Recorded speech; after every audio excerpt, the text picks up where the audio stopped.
Bismillahirrahmanirrahim. Assalamualaikum warahmatullahi wabarakatuh. Alhamdulillah, hamdalillahil alamin, nahmaduhu wa nasta'inuhu wa nastaghfiruh wa na'udzu billahi min shururi anfusina wa min sayyiati a'malina. May yahdihillahu fala mudilla lahu wa may yudlil fala hadiya lahu. Asyhadu an la ilaha illallah wa asyhadu anna Muhammadan 'abduhu wa rasuluh la nabiyya ba'da. Alhamdulillah, pada kesempatan ini kita bisa meneruskan kajian tafsir yang pada kesempatan ini kita akan membahas sebuah tema, yakni membiasakan bersikap husnuzon. Sebelum membahas lebih jauh, perlu diketahui bahwasanya istilah husnuzon ini terdiri dari dua kata. Yang pertama adalah husnun, yang kedua zon. Husnun artinya baik, sedangkan az-zon yaitu prasangka. Jadi ketika digabungkan, maka maknanya adalah berprasangka yang baik. Nah, kata prasangka yang baik ini lawan dari istilah yang lain, yaitu su'uzon. Su artinya jelek, zon artinya prasangka. Jadi bermakna berprasangka yang jelek atau berprasangka yang buruk. Nah, ketika istilah husnuzon ini dirujuk kepada Al-Quran, pada dasarnya memang tidak ditemukan secara eksplisit, secara jelas kata ini disebutkan atau istilah ini disebutkan dalam Al-Quran. Akan tetapi perintah untuk berhusnuzon ini bisa kita temukan salah satunya misalnya di surah Al-Hujurat ayat 12. Di situ Allah Subhanahu wa taala berfirman, A'udzu billahi minasyaitonir rajim. Bismillahirrahmanirrahim. Ya ayyuhalladzina amanu ijtanibu katsiran minadh-dhann Inna ba'dadh-dhanni ithmun wa la tajassasu wa la yaghtab ba'dukum ba'dha ayuhibbu ahadukum an ya'kula lahma akhihi maytan fakarihtumuh wattaqullaha innallaha tawwabur rahim. Makna dari ayat ini adalah kurang lebih sebagai berikut. Hai orang-orang yang beriman, jauhilah kebanyakan berprasangka yang jelek atau curiga. Karena sebagian dari prasangka yang seperti itu adalah dosa. Dan janganlah mencari-cari keburukan orang, dan janganlah menggunjingkan satu sama lain. Adakah seorang di antara kamu yang suka memakan daging saudaranya yang sudah mati? Maka tentulah kamu merasa jijik kepadanya, dan bertakwalah kepada Allah. Sesungguhnya Allah Maha Penerima Taubat lagi Maha Penyayang. Nah, dari ayat di atas atau dari ayat yang kita sebutkan tadi, di bagian awal atau di penggalan awal dari ayat 12 surah Al-Hujurat ini, di situ ada larangan yang dikemukakan oleh Allah, larangan yang tidak boleh dilakukan oleh seorang mukmin, yaitu adalah jangan berprasangka yang buruk atau janganlah mencurigai. Karena dengan sikap yang prasangka yang buruk, dengan mencurigai, itu akan menyebabkan orang tersebut terjatuh ke dalam dosa. Nah, dari penggalan itu, ketika orang dilarang untuk berprasangka yang buruk, artinya Allah ingin menyuruh kepada umat mukmin atau umat muslim untuk berprasangka yang baik. Artinya lawan dari prasangka yang buruk itu adalah prasangka yang baik. Ketika Allah Subhanahu wa taala melarang orang untuk berprasangka yang buruk, maka pada saat itu juga Allah pada dasarnya memerintahkan orang Islam untuk berprasangka yang baik. Jadi lawan dari yang buruk itu adalah yang baik. Maka ketika dilarang yang buruk, artinya Allah memerintahkan untuk melakukan yang baik. Nah, itu yang bisa kita pahami dari ayat 12 surah Al-Hujurat. Walaupun memang istilah husnuzon ini tidak secara eksplisit kita dapatkan di Al-Quran. Tetapi Al-Quran menjelaskan istilah selainnya, maka pada dasarnya juga sama saja dengan menyebutkan istilah lawan dari yang disebutkan tadi. Nah, terkait dengan ayat ini, ayat 12 surah Al-Hujurat, Imam Wahbah Zuhaili dalam kitab tafsir beliau yaitu At-Tafsirul Munir menjelaskan ayat ini dengan sebuah hadis yang berasal dari Abdullah ibnu Umar. Beliau berkata, Ra'aitun Nabiyya sallallahu alaihi wasallam yatufu bil Ka'bah. Beliau melihat Nabi sedang bertawaf di Ka'bah. Wa yaqul, dan Nabi berkata, ma atyabuki wa atyabu rihiki. Alangkah harumnya engkau wahai Ka'bah, dan betapa harumnya baumu. Wa ma a'zamuki wa a'zamu hurmatiki. Dan alangkah agungnya kamu dan betapa agungnya kehormatanmu. Walladzi nafsu Muhammadin biyadihi. Dan demi zat yang jiwa Muhammad berada dalam genggamannya, la hurmatul mu'min.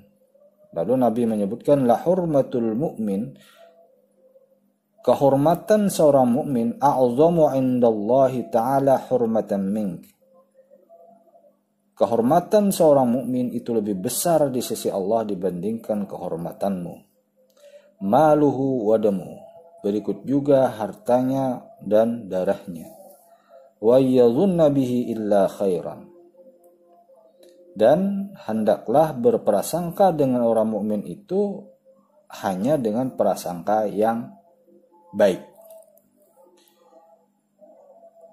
Terus di lanjutan dari riwayat ini, qala Ibnu Abbas fil ayah, nahallahul mu'min ayyazunna bil mu'mini illa khairan. Menurut Ibnu Abbas, ketika beliau menafsirkan ayat ini, kata beliau, nahallahul mu'mina, Allah melarang seorang mukmin untuk berprasangka kepada seorang mukmin yang lain illa khairan, kecuali yang baik. Artinya Allah melarang orang mukmin untuk berprasangka yang tidak baik, tetapi pada pihak yang lain Allah menyuruh seorang mukmin untuk berprasangka yang baik terhadap mukmin yang lainnya.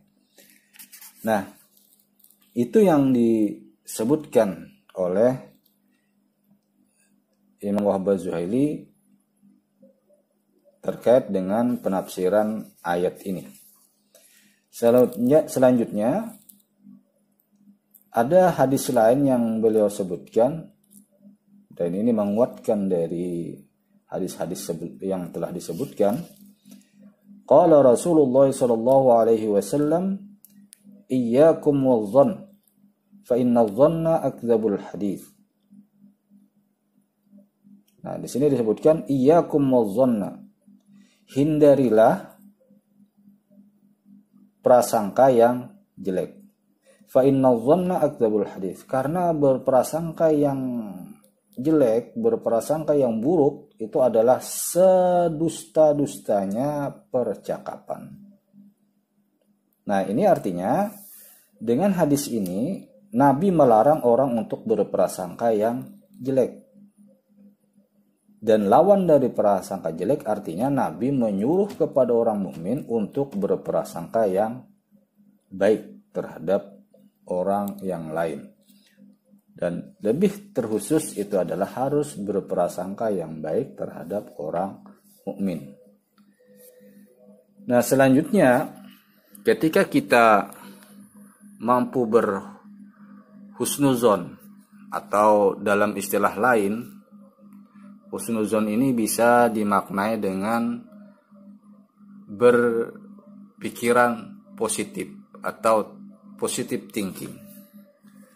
Ketika kita mampu berhusnuzon, berprasangka yang baik atau berpikiran positif,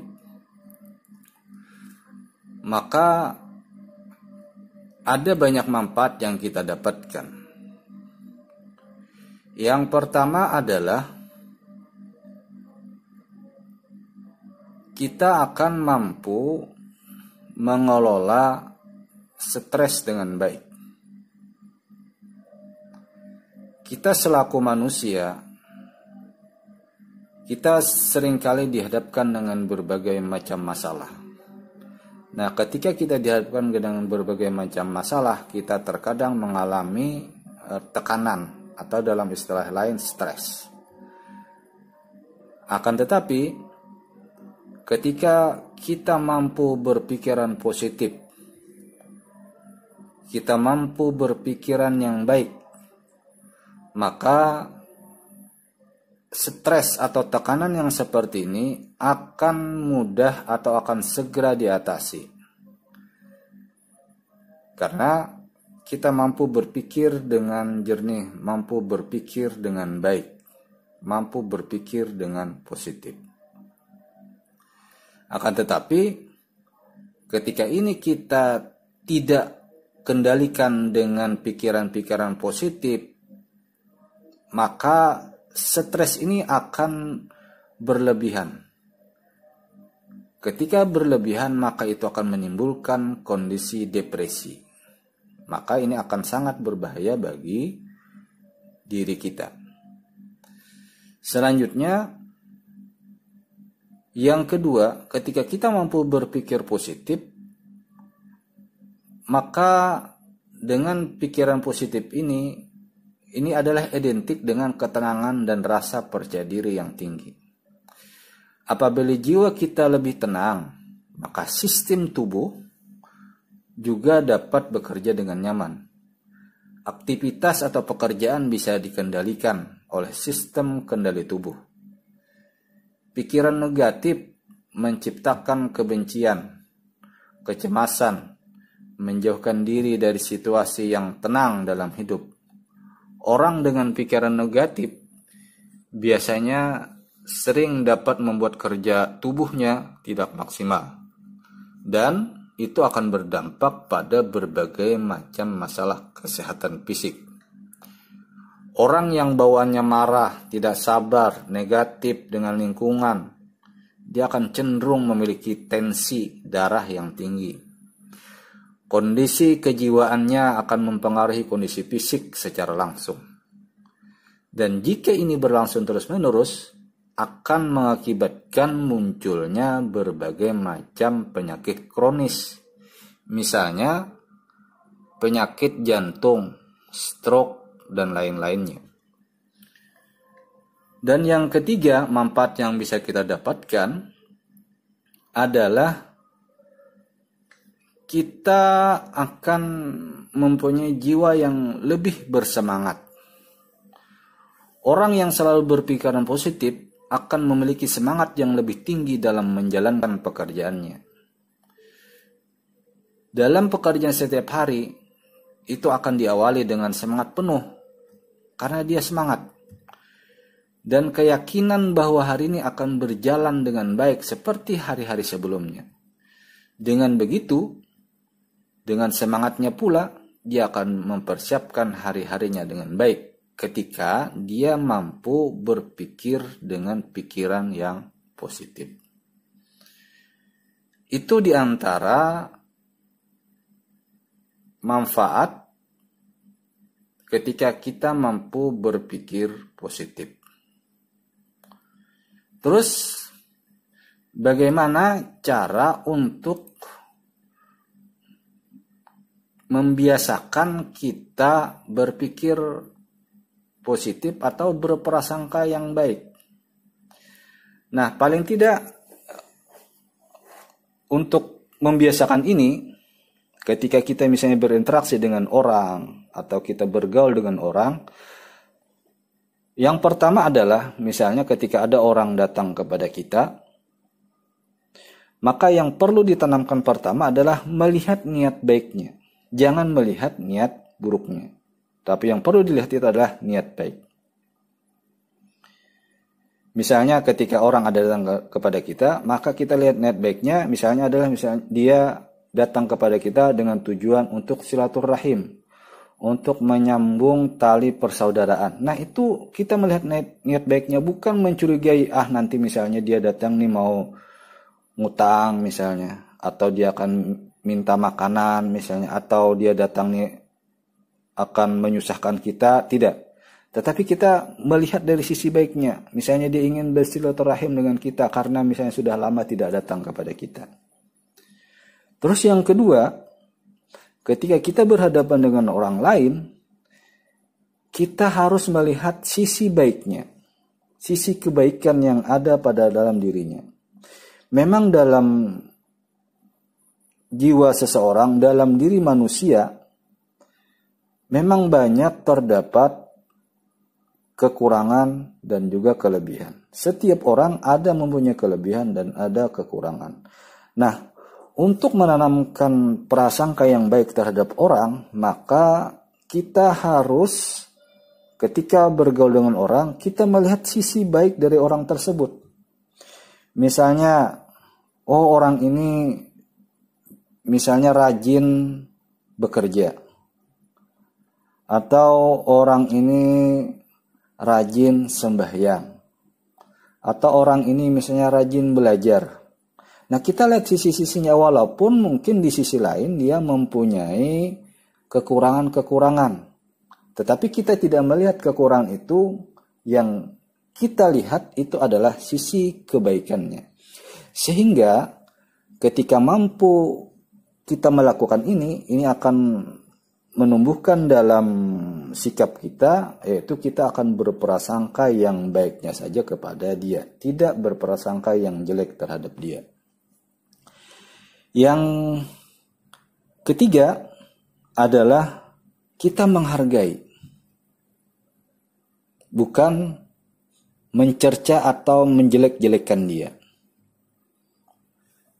Contohnya misalnya ketika dia memberikan satu hadiah atau memberikan oleh-oleh misalnya kepada kita, walaupun misalnya hadiah atau oleh-oleh dari dia itu adalah oleh-oleh yang murah misalnya, atau oleh-olehnya kecil misalnya, tetapi kita tidak melihat kecil atau murahnya hadiah atau oleh-olehnya itu, tetapi kita harus menghargai sekecil apapun, semurah apapun hadiah atau oleh-oleh yang diberikan kepada kita. Atau seperti yang tips yang pertama tadi, itu adalah melihat niat baiknya. Paling tidak dia berusaha untuk memberikan hadiah kepada kita. Jadi kita tidak melihat aspek kecil atau murahnya suatu hadiah atau oleh-oleh yang diberikan kepada kita. Nah, itu paling tidak 3 hal yang itu akan membiasakan kita berpikiran positif atau berprasangka yang baik terhadap orang. Jadi melihat niat baiknya, melihat sisi kebaikannya, dan juga menghargai orang lain, atau termasuk tadi menghargai pemberian atau hadiah orang lain. Jadi itu yang bisa disampaikan. Mudah-mudahan ini bermanfaat bagi kita semua. Wallahul muwaffiq ila aqwamit thoriq. Wassalamualaikum warahmatullahi wabarakatuh.